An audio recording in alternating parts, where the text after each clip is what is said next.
In that case, I'm going to push ahead to what was planned for first thing post-lunch, which is other TPM features. This is something of a grab bag talk, because the TPM has a lot of different minor features that are worth discussing, that are not really significant enough to have a one-on-one talk of their own. So we'll just go over several of them in no particular order to familiarize you with the concepts. If you really think one of these is especially interesting and you want to pause the talk to dig down a little deeper, go ahead and let me know. I will warn you in advance that I only actually use some of these. So how much digging I'll be able to do before saying, I'll look up the spec over lunch and get back to you will vary. So, flags. The TPM has a whole pile, and by a whole pile, I think we're looking at like a couple dozen flags that are values changeable by the owner or automatically set by the TPM in certain operations. A lot of them are not really relevant in those scenarios. The fact of the matter is, you don't care whether the ownership flag is set, you care whether the TPM has an owner, and whether you've got the password to be the owner. Whether or not you can read the public endorsement key is a handy thing to know about. You can reset this flag, which will allow you to read the public endorsement key after the owner has been set. But fundamentally, if you've already issued an endorsement credential, you probably don't care that much. It's handy, it's useful, but it's not a big deal. A couple of flags are actually very important. The big one, the one that we actually have recommendations as to how you set it, is the FIPS flag. Despite the fact that the TPM has not actually been FIPS certified, and in fact can't be FIPS certified, it does have a FIPS flag. The FIPS flag does not put the TPM into a FIPS approved mode because no such thing exists, but it gets it closer. It sets a bare minimum threshold for security for a whole bunch of commands. For example, once the FIPS flag is set, you're not allowed to create 512-bit keys. That's too short. Once the FIPS flag has been set, you can't create legacy keys. They're insecure. It basically, you must have authorization values on all keys. You don't have to give them good authorization values. You can use the well-known secret, but an authorization value must be set. So having the FIPS flag on is something that we expect most enterprises to want to do, because it minimizes the amount you can shoot yourself in the foot by choosing the wrong option. So why do you say it would never become FIPS compliant?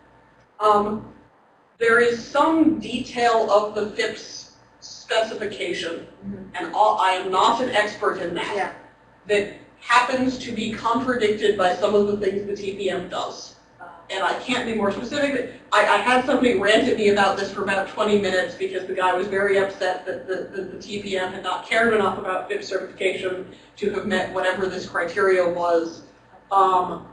It didn't make much of an impression on me, so it doesn't seem like it was a major security flaw. 2.0, the TPM workgroup cares a lot more. They don't want to deal with the same, well, we're not technically FIPS certified. There are tiers of FIPS certification, and I believe that the TPM is getting about halfway up. Oh, wow.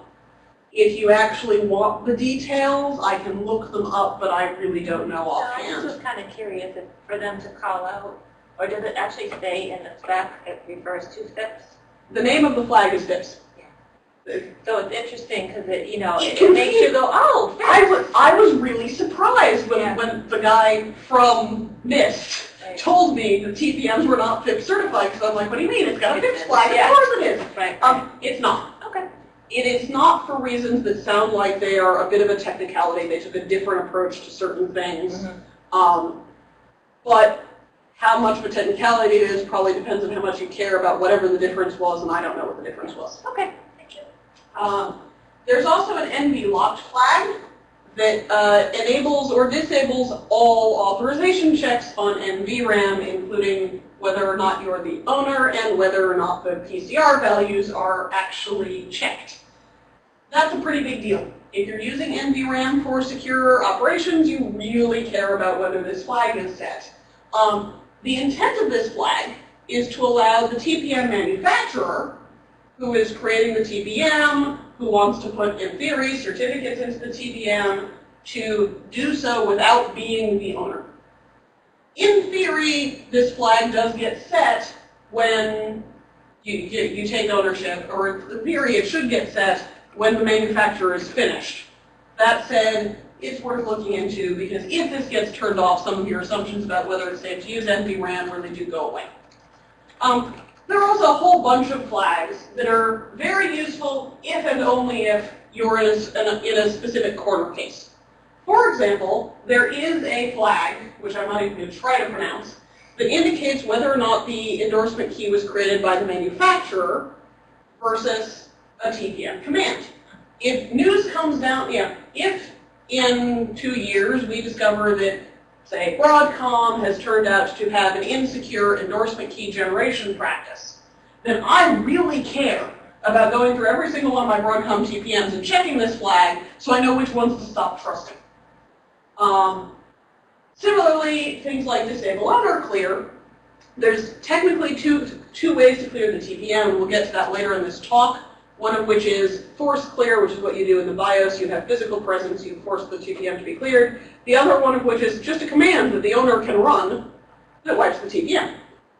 Whether or not you want that feature enabled depends a lot on what you want the default behavior of the TPM to be. If I'm an enterprise and I've given all of my users the owner password, I may well want to disable owner clear just to reduce the possibility that either a user will do something stupid or that malware that gets a hold of the owner password will do a DOS attack on me remotely by running owner clear. You have multiple owners? There's only one TPM owner. If you want multiple owners, what you really want to do is look into the delegation facility. Delegation is another one of those. I'm not talking about it today mostly because it's complicated. There are a lot of delegation commands. But the thing about delegation is it's extremely flexible. So in general, I rarely want there to be 2 TPM owners. I mostly want to say something like, I want the IT department to be the owner, but I don't want the user to have to go back to the IT department every time they want to do X. Because really, you rarely actually want everybody to have full administrative privileges to the TPM. And the point of those delegation privileges is that I don't need to be the owner or use the owner password in order to do frequent operations. So I'm not going to go over the full list because it is in fact huge. The disabled owner clear flag, I'd have to actually look up which one what its default value is. It's in the table. This one is actually deliberately set by the owner. So if you want it to be something other than the default value, you have to go in and change it yourself. Yes, the owner is the one that turns on or off the disable owner clear flag. This is not the weirdest piece of permissions in the TPM. The weirdest ones that the weirdest one that I have found so far is if you want to read the values of the TPM flags, there's a command called get capability. You need to be the owner to run get capability. One of the flags that you can only read via get capability is the flag that determines whether or not the TPM has an owner. So unless you're a TPM owner, you can't read the flag to determine whether an owner exists. Oh my god. I found that one particularly funny. But in general, it's not just capability. There's a second one because there's technically 2 kinds of TPM flag. This is part of why I didn't go into the details because it's a bit grungy. If you actually care about those details, I have a little bit of prototype code that I could show somebody if they're curious about pulling values out of the TPM. I haven't yet managed to get all of it working yet, but there you go. As I said, the full list of flags is in the spec. The TPM spec is broken into 3 parts.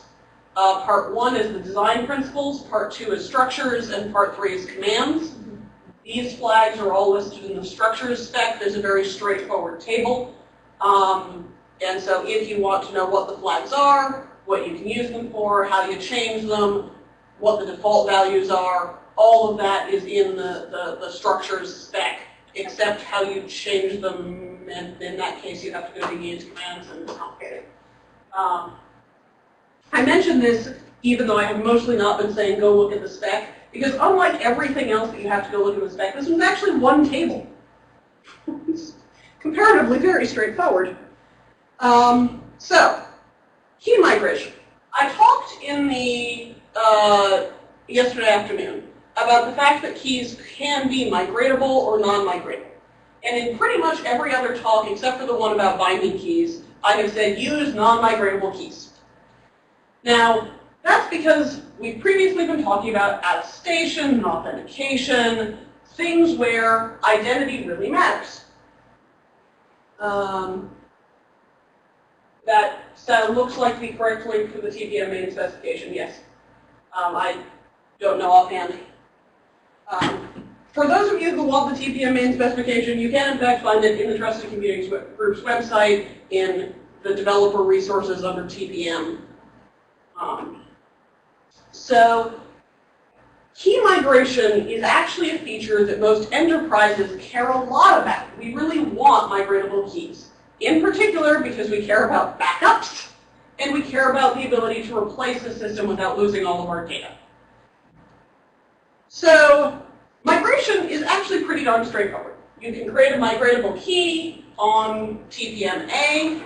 You can then use basically create migration blob command, which re-encrypts the private half of key K to some other key that is theoretically on TPM-B. Now, the TPM has no way of knowing whether this other key actually is a TPM or not. It just gets what is claimed to be a public key, and it will re-encrypt to that public key. So this might be a TPM. This might be some server in a closet somewhere that just has a software key. This might be something that's publicly known. We have no way of knowing. So as part of that, the migration command requires that the owner authorize it. Or again, you can delegate the authority to migrate keys to somebody else. Now, when the blob can get sent over the wire, B will decrypt the blob, and K is now a key belonging to B. Its parent key is on TPM-B or non-TPM-B, as the case may be. It is important to note that this does not make K unavailable to the original TPM. The TPM doesn't have a list of keys. They're not all internally stored. You'll remember, TPM keys are stored in blobs on the disk. So the migration command, you take a loaded key, you re-encrypt it, you send it off. I can then later on come along with the original key blob for K and load it. So there are actually a number of scenarios besides backup where we see people talking about these. We have seen people talk about, I have a server cluster that has 5 machines in it. I want them to have a unified identity. You can use TPM keys to do this, and certified migratable keys, where I can certify that these will never actually go to something that is not a TPM, are partly intended for that scenario, where I want to establish trust in a key, but the key is not held on one machine. That's what certified migratable keys are for. Similarly, if I, as an enterprise, want to be quite certain that once I've exported the backup migratable key, it's not getting exported anywhere else, I can potentially create a certified migratable key, certify that, and the migration authority, which is part of what that certification process approves of, is going to be some machine in my IT department. So we've got several tiers of trust involved in migration. If I'm just using migration to create a key on my TPM that I want you to have, I don't need to worry about any of that. I can just send it across. Or if I really do care, I can create a certified migratable key where I'm the migration authority and send it to you, because I'm not going to let you send it anywhere else. So there are options. They tend to get a little complicated, which is why they're not on the slide. But this is what migration is really for and why it's really handy. Oh, I did put a slide in about certified migratable keys. Awesome. So migratable keys don't migrate directly from TPM to TPM. They migrate to a migration authority, which will then verify and migrate them to a final destination. You basically got a trusted third party built into the system. The owner approves the migration authorities.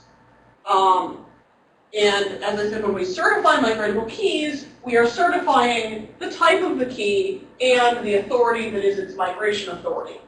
So this is more complicated. You have to give it way more options when you create one of these. Migrating them is a multi-step process because you're migrating them via multiple machines. But you do get a lot more assurance. Ariel, can you remind us how exactly you designate or indicate the authority which you're migrating it to? Is it like host names? What is it? Okay. Public key. In general, most operations for a TPM, if we're talking about an identity, the identity is really the key. In part because that's the one that we have assurance for. The TPM knows it's migrating to that migration authority because it is encrypting the key to that public key. TPM's host names mean nothing to a TPM. So if you want to identify the migration authority, it's because you have a certificate that says this public key belongs to migration authority X with host name Y. Yep. Does that cover? So, monotonic counters are these really awesome kind of side case features where it's exactly what it sounds like. They are guaranteed to always increase over time. They are always deliberately incremented. These are not clocks. And they are very useful if you're doing internal freshness checking. You cannot sign a counter value for remote parties, but you can use it locally to make sure that you're not loading old saved data by including a value in your data, and whenever you unload the data, you increment the counter. Now you can't be tricked into loading your old data again. There's no burnout from the monotonic counters. You can, in fact, create multiple monotonic counters, even though there's only really one internally in the TPM. I'll be perfectly honest, I have not really looked into the details of how it works, but it seems kind of reasonable. The idea here is that if I have 3 different applications all using a monotonic counter, I don't have to worry about the fact that your application updated your monotonic counter because I have my own. And there's a limited number that the TPM has. This is one of those things you can read out of the TPM flags. That one's not really a flag, it's just a piece of data, but you can read it anyway. So that I can say, I want a new monotonic counter, as long as the set of monotonic counters available have not been changed, or are not fully allocated. I can allocate my own, I can update it at my heart's content, and then later on, when I no longer want it again, I can deallocate it. All monotonic counters that are not the basic counter are wiped when it's cleared. I believe that the way the different counters work is that they're basically doing delta from the TPM's internal counter. I don't actually remember when you update the internal counter versus those counters, but every single one of them has this property that they only go forward. Monotonic counters have handles much like queues do. So tick counters. Tick counters are the TPM's answer to clocks. TPM doesn't have a clock. It has no concept of external absolute time. What it does have is a count from the start of the last tick session. It is supposed to be the last startup of the machine. This is not actually guaranteed, as with many things in the TPM. The spec contains a should rather than a must. I believe that has to do with how much power you may or may. So the TPM has less guaranteed behavior if you are rebooting, doing a soft reboot rather than a hard reboot, because a lot of things use power detection. I believe the reason this is a should is if the power was not completely lost, you're not guaranteed to reset it, but I'm not positive. This gives you a counter that is combined with a nonce. The nonce identifies the tick session. Whenever a new tick session is created, a fresh nonce is generated and stored inside the TPM, which gives you the chance to do, and then you have a counter that increments once every time period. And I believe it's a pretty small time period. Zeno can probably actually tell more here, because I think you're actually using them. I never have. This counter increments with some frequency and some reliability. And the TPM will sign a concatenation of the current value of that counter with the current value of the nonce. Again, use an identity key. This means that if I have a tick stamp from some previous connection with the TPM and a tick stamp now, I can get a relative value of time that is actually signed by the TPM. It will break over a reboot. And in fact, once there's a reboot, I don't know how many reboots there are. But, because it's a nonce. This is not a session incrementer. But as long as the machine has not rebooted, I can actually tell approximate time. And it's actually way more accurate than we expected. Different frequencies on different TPMs. Yeah, the spec actually includes a recommended protocol for calibrating the tick counter of a given TPM with a clock. It's an informative session. It's a little bit complicated, but you can do it. This really is usable as long as what you care about is short-term time, not long-term time. I have been informed that this is actually accurate enough that we can use it for what's called timing-based attestation, where I want to identify, to make sure an operation has happened only on this machine by doing a challenge and timing how long that challenge takes, and taking into account the network delay. So I can have some assurance that that operation was not forwarded to somewhere else.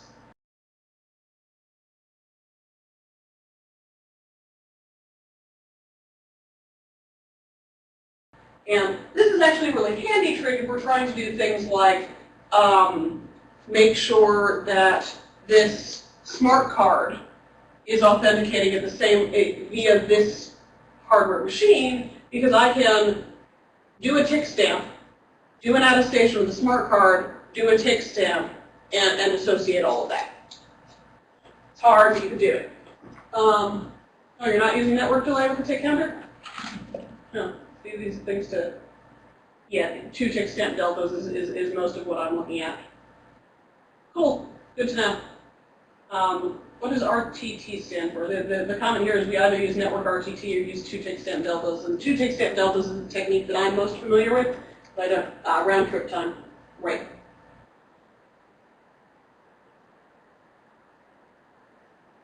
I've never actually done timing-based attestation myself, so I'm really talking theoretically here, and Zeno is pointing out that I don't know everything that I'm talking about here, and I appreciate that.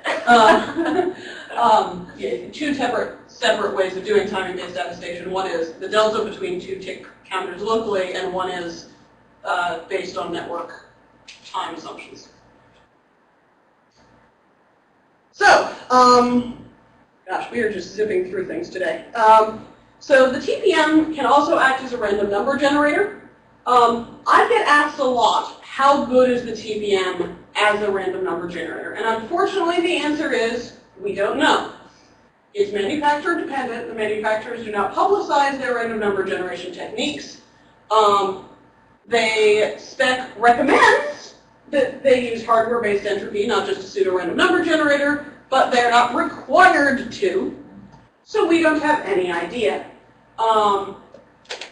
The bytes in the random number generator are retrievable via the getRandom command, and you can add entropy from external sources using a stirRandom command, which adds bits of entropy provided by the user to the TPM's random number generator. One of the things that we are adding to our research list now is testing what happens if you add non-random numbers via stirRandom and what that does.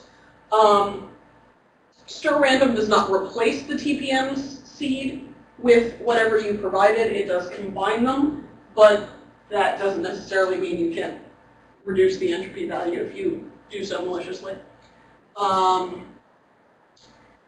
And the last topic is clearing the TPM. So when I want to dispose of a machine, I've got a TPM, it's got a whole lot of secrets in it that I want to get rid of. What I want to do is clear it. And there's two different approaches to clearing the TPM. One of which is through the BIOS, where you have to enable a command called force clear, or the TPM owner clear command, which similarly must be separately enabled. So there's basically two flags saying which kind of clear are enabled. Neither of them has to actually be enabled. Not all BIOSes support force clear. If you go into the BIOS when you are turning on the TPM, you will often, but not always, see an option that says clear or erase or reset. If your BIOS doesn't have that option, it doesn't matter whether you've got force clear turned on, you're going to have a little trouble using it. In theory, the only requirement for force clear is that you have physical presence, but there's a bit of a difference between, in theory, I have physical presence and actually implementing it. There is a physical presence flag that gets turned on if you have booted the machine with physical presence enabled, which is what is checked when force clear is called. But actually implementing that in software is a little bit of a pain. What clear does is it erases all non-permanent data. The owner is erased. Key storage is erased. In FIPS mode, if the FIPS flag is turned on, it is not merely cleared, it is actually overwritten with zeros. The flags are reset to the default value. Any NVRAM that belonged to any that was not allocated by the manufacturer is deallocated. And in general, if there's something that seems to be non-permanent, it's gone. There are a few things that say the endorsement key is not cleared on a clear. Even if you have a revocable endorsement key, it is not cleared on a clear. You have to actually explicitly revoke it. And the monotonic counter, because after all, the whole point of the monotonic counter is it's guaranteed to never go backwards. The monotonic counter will never go backwards, even on a clear. It's not like it goes back to zero. It stays at whatever it was. So those are the only things that remain. When it comes to things like what a cleared TPM does, if it's activated but cleared, even if the TPM has no owner, when you reboot the machine, if the TPM is active, the PCRs will get filled in on boot. It's just part of the operation. So that does not really count as part of non-permanent data because it is so non-permanent that it's per boot anyway. But anything that is secret, anything that you actually may care about, is erased. And once you have cleared the data, cleared the TPM, there's no way to reconstruct any of that. So for most enterprises, you probably do want to turn on FIPS mode. Even if you're not using it normally, which you should be, you probably do want to do it for doing a clear. But this is going to be the safe way to hand off your TPM to somebody else. So, wow, we are running ahead here. The other thing that I'm going to talk about very briefly without a slide because I don't happen to have it convenient is Zeno had asked yesterday about dictionary attack protection. The good news is the TPM is absolutely required to have dictionary attack protection to make sure that authorization values for any key or for the TPM itself cannot be brute force with a dictionary attack. The bad news is that is as specific as the specification gets. There are some recommendations about ways that you can solve this. The TPM might require the system to reboot before you can add test more authentication values. It may lock the TPM either for a certain time window or permanently until you run a reset command, but they don't specify which ones you should take. The only thing that is required in the spec is that if you do lock the TPM, regardless of whether it's for a time window or something longer, there is the TPM owner gets exactly one chance to run a command that will reset the flag that basically says turn off the dictionary attack protection. So that is unfortunately all I can tell you because it's going to depend on the individual TPM. The TPMs that I have used previously, I have run into the dictionary attack protection of temporary time locks, where once you've tried the password a certain number of times, and I honestly don't know where because I was trying to do code testing, so I didn't realize I triggered the dictionary attack protection for quite some time. The TPM would not let me test that again for a couple of hours. So it depends on the manufacturer, and they aren't specific about it. So that is unfortunately all I can tell you. Much like a random number generator, we've got requirements, but the requirements are so hand-wavy that we have to do much more serious testing and risk breaking the